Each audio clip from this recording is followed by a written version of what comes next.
এবার লোকসভা ভোটের ময়দানে যুব তৃণমূল সভানেত্রী সায়নী ঘোষ যাদবপুর থেকে লড়াইয়ে সায়নী সকাল থেকে প্রচারে যাদবপুরের তৃণমূল প্রার্থী আজাদগড় বাজারে জনসংযোগ সেই ছবি আপনাদেরকে দেখাচ্ছি। লোকসভা ভোটের ময়দানে যুব তৃণমূল সভানেত্রী সায়নী ঘোষ এবং রবিবারের দিন যখন সকাল সকাল ছুটির দিনে বাজারে ব্যস্ত থাকেন আপামর বাঙালি, ঠিক তখনই সেই ছবি ধরা পড়ছে। বাজারেই কিন্তু সায়নী ঘোষ তিনি গেছেন এবং নিজের প্রচার সারছেন। সকাল থেকেই প্রচারে যাদবপুরের তৃণমূল প্রার্থী এবং তিনি পুজোও দিয়েছেন। পুজো পাঠের ছবিও কিন্তু ধরা পড়ছে বিভিন্ন জায়গা থেকে। প্রতিনিধি রৌনক এই মুহূর্তে আমাদের সঙ্গে রয়েছেন। রৌনকের থেকে একটু জানবো, রৌনক, রবিবারের দিন সকাল সকাল বিভিন্ন জায়গা থেকে, উত্তর থেকে দক্ষিণ বলা যেতেই পারে, যে এই ছবি ধরা পড়ছে যে পুজো পাঠ দিয়ে মিটিং মিছিল, সেক্ষেত্রে সায়নী ঘোষের এবারে যাদবপুরের থেকে দাঁড়ানো এবং ওনার প্রচারে কোনো চমক?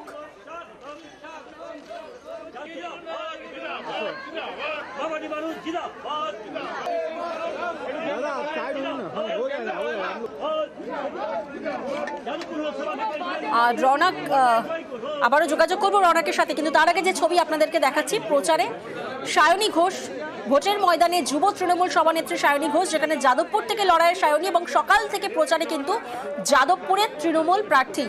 যে ছবি আপনারা দেখছেন আজাদগড় বাজারের ছবি, সেখানে আজাদগড় বাজারের জনসংযোগ।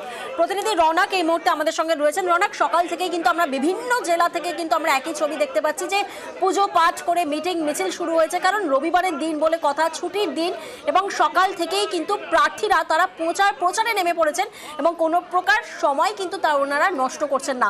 সেক্ষেত্রে সায়নী ঘোষের প্রচার থেকে ঠিক কি ছবি উঠে এসছে? একদমই প্রিয়াঙ্কা, সায়নী ঘোষের প্রচার কিন্তু ঠিক একই ছবি উঠে এসেছে, কারণ আজাদগড় বাজারের ভেতরে একটি মন্দিরে পুজো দিয়ে সায়নী ঘোষ তার প্রচার শুরু করেন। এবং তুমি জানো ইতিমধ্যে লোকসভা ভোটের নির্ঘণ্ট প্রকাশ হয়ে গেছে, তার কারণে কোনো সময় কিন্তু কেউই নষ্ট করতে চাইছে না।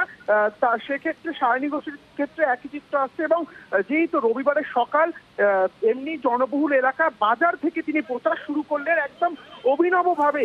প্রত্যেকটি বিক্রেতার কাছে তিনি গেলেন এবং যারা বাজার করতে এসেছেন তাদের কাছে গেলেন, তাদের কাছে জনসংযোগ সারলেন।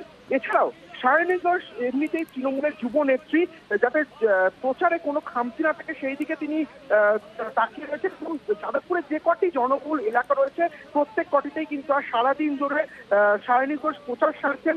এছাড়াও সায়নী ঘোষ যে বিষয়টি লক্ষ্য রাখছেন, আগেও তিনি জানিয়েছিলেন যে যাদবপুর লোকসভা কেন্দ্রের বেশ কিছু জায়গায় কিছু সমস্যার কথা তার কাছে উঠে এসছে, সেই সমস্যায় যাতে তিনি সঠিকভাবে ঠিক করতে পারে সেই বিষয়ে নজর রাখতে কিন্তু সায়নী ঘোষ এখন থেকেই তার কাজ শুরু করেছে। কারণ টিম সায়নী ইতিমধ্যে একটি দল গঠন করা হয়েছে, তারা প্রত্যেকটি সমস্যার কথা শুনছেন এবং পয়েন্ট করে লিখে রাখছেন এবং সেই সমস্যাগুলি সমাধান করা ইতিমধ্যে শুরু করে দিয়েছে। অর্থাৎ সায়নী ক্ষেত্রে বারবার জানাচ্ছেন যে যাদবপুরের ক্ষেত্রে তিনি এবছরের প্রার্থী তালিকায় এসেছেন তৃণমূল কংগ্রেসের তরফ থেকে, এবং যাতে কোনো রকম খামতি না থাকে প্রচারের ক্ষেত্রে সেই বিষয়ে কিন্তু একেবারেই নজর রাখছে। আর সকালে সেই চিত্রই দেখা মিলেছে। এবং রৌনক, ছবিতে তো দেখা যাচ্ছে উনি বাজারও করছেন।